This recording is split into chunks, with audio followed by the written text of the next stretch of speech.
تو دارایی خود را خرج دینداری ما کردی و حالا مادر مایی و ما بچه مسلمانی. عرض ادب و احترام دارم خدمت همه بزرگواران. تعارف بر شما قبول باشید. شهادت بانوی برگزیده اسلام حضرت خدیجه سلام الله علیها را خدمت همه شما تسلیت میگم. در ادامه قسمت قبلی ما داریم که جادوی او اثر کرده و آنان بی هیچ ترس و رنجی روی آتش راه رفتند. خواستم محمد را شماتت کنم و وعده‌هایم را به جانش بیاندازم، اما پس از عمویش حمزه مانع شد. حمزه جنگاوری بزرگ در میان ما حجازی ها بود، یلی بی همتا که به پسر برادرش عشق زیادی می‌ورزید. کاش روزی حمزه را از سر راهمان بر می داشتیم، آن وقت محمد را در مشت خود داشتیم. برگشتم و سردرگم و آشفته رو به آن بردگان فرومایه گفتم اگر خدای محمد بر حق است، پس چرا شما را از چنگ من نمی رهاند؟ سمیه لبهای لرزانش را تکان داد و جویده کلماتی بی سر و ته تحویلم داد. ای فرعون، ای شیطان، وعده خدای محمد به زودی انجام خواهد شد و مستضعفان بر متکبران و ظالمان پیروز خواهند شد. خاموش، خاموش، افریت یخی سر بد نهاد. ای میخواستم دهانش را پر از خاک کنم که بردگانم پیشتر از من به جانش افتادند و با لگدهایشان آرامش کردند. هر کلمش بار 1000 کلمه را داشت، چیز و برنده. سمیه با سر و موی آغشته به خاک نفس زد، اما نمرد. گستاخی آن فرومایگان تمامی نداشت و دیگر حربه شکنجه کارساز نبود، پس باید کارشان را یکسره می ساختند. امیت ابن خلف آمده بود تا حال روز آنان را ببین. پس به رحم و عطوفت دست بر شانه هم گذاشت و زیر گوشم نجوا کرد. ابوالحکم، تا کی میخواهی به خودت رنج و خشم شکنجه این ناچیز بردگان را باز کنی؟ هرچه زودتر کارشان را تمام کن تا درس عبرتی باشد برای بردگان دیگر. بیش از این بر جسم نازنین خود با رنج، حفظ و خشم آسیب نرسان. اسم من عمرو بن هشام بود. در میان عرب ابوالحکم معروف بودم. بعضی که با من سر خصومت داشتند یا حقد و کینه‌شان به مال و ملالم بسیار بود، مرا ابوجهل خطاب می‌کردند. با خلق و خوی آمیخته در خشم جاهلی، ناخرسند از آدمیان، مغرور از داشته‌ها، فحاش و بدگو و بی‌هراس. وای اگر دستم بهشان میرسید، حلقومشان را زیر دندانهایم میگرفتم. یک روز آن تصمیم مهم عملی شد. باید داغ بزرگی بر جگر محمد میگذاشتم. ساعتی از ظهر میگذشت که 3 از بردگان قلچماق حبشی را صدا دادم. آنها در گندمخانه انبار بزرگم در استراحت بودند. هر 3 دستور تازه را گرفتند. یاسر را دست و پا در زنجیر کنید، به بیابان ببرید و زیر تازیانه‌های آفتاب رها کنید تا بیایم. خودم ساعتی بعد سوار بر مرکب رهوارم به بیابان بیرون مکه رفتم.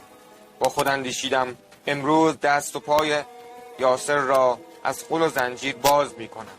بعد دستور می دهم او را زیر تازیانه بگیرند.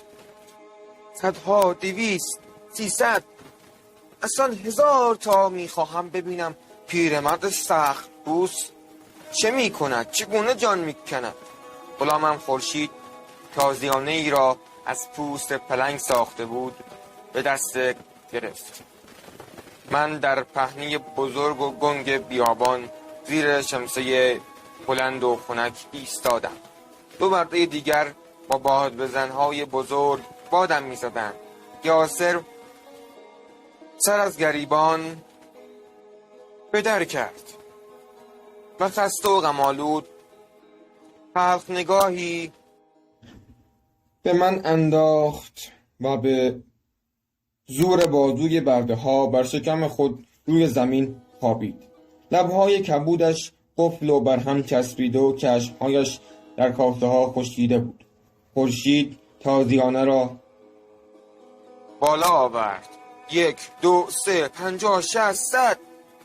پیرمرد 100 جان 70 سال داشت، اما مقاومت میکرد.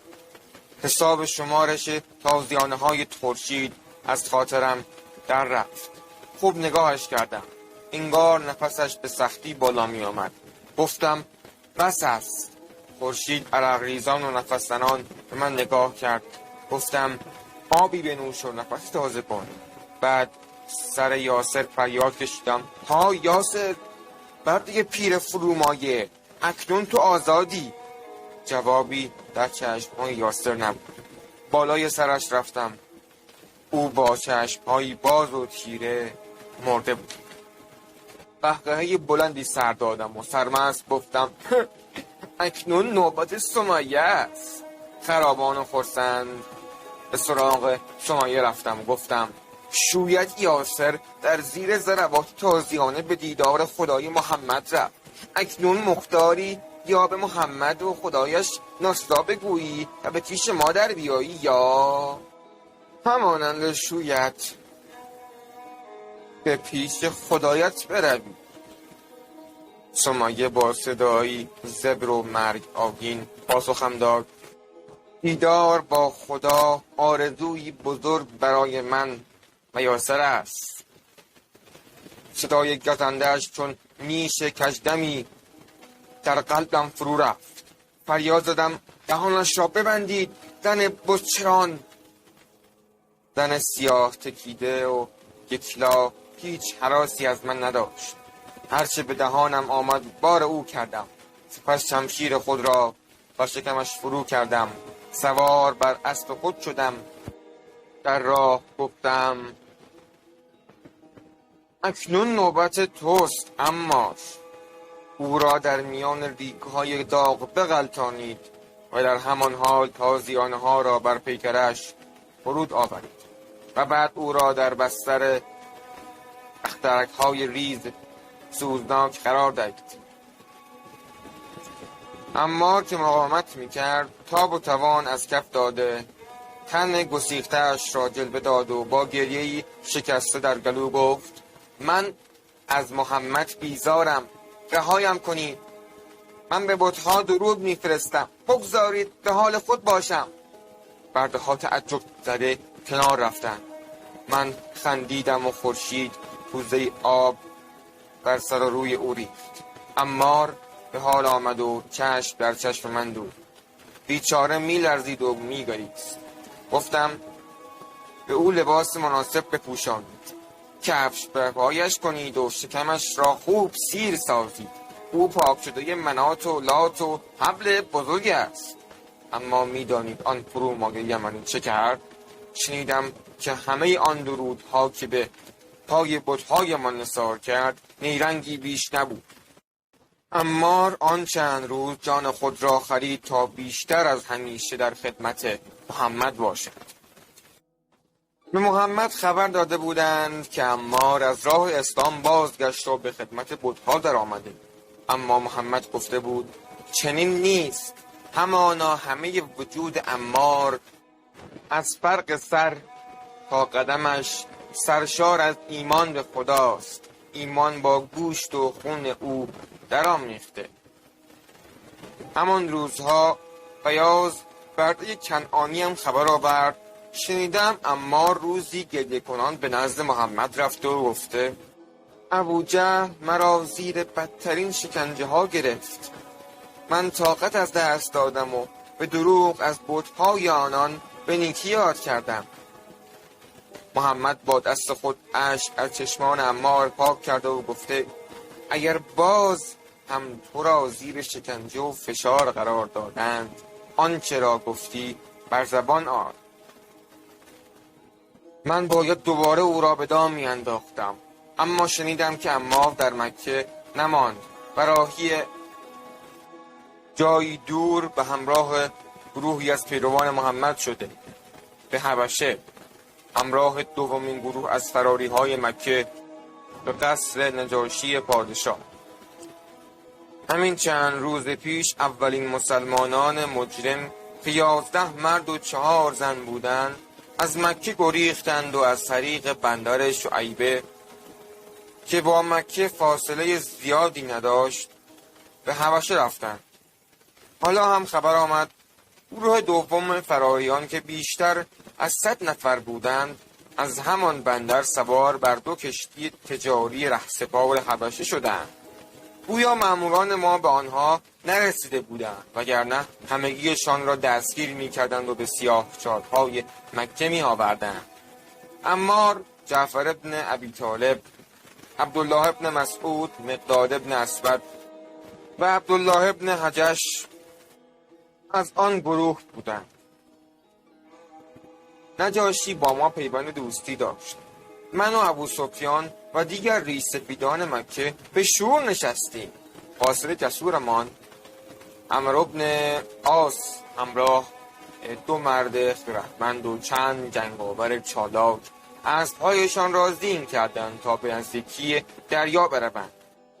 از آنجا سوار بر کشتی راهی حبشه بشوند. ابوسفیان در نامه‌ای از نجاشی پادشاه خواست تا فراریان مکه را تحویل فرستادگان ما بدهند و در عوض صله و هدایای بسیاری بستاند. دیگر ما ماندیم و مکه پرآشوب و محمد و هواداران سرسختش که خواب و خوراک از ما گرفته بودند.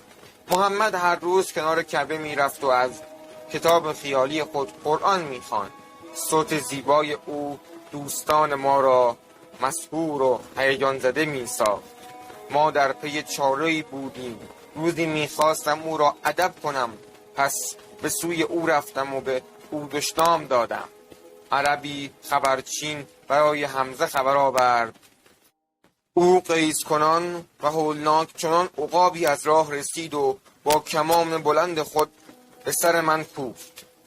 من در مقابل دیدگان بردگان و فرومایگان نقش بر زمین شدم. از آن روز شعله‌های کینه من به محمد و حمزه بیشتر شد، بیشتر و بیشتر. خب دوستان، بخش 4 این سری از مجموعه محوارم به پایان رسید. ما را از دعای خیرتون میرسید نگذارید تا بخش عنوان بعدی یا حق علی مدد.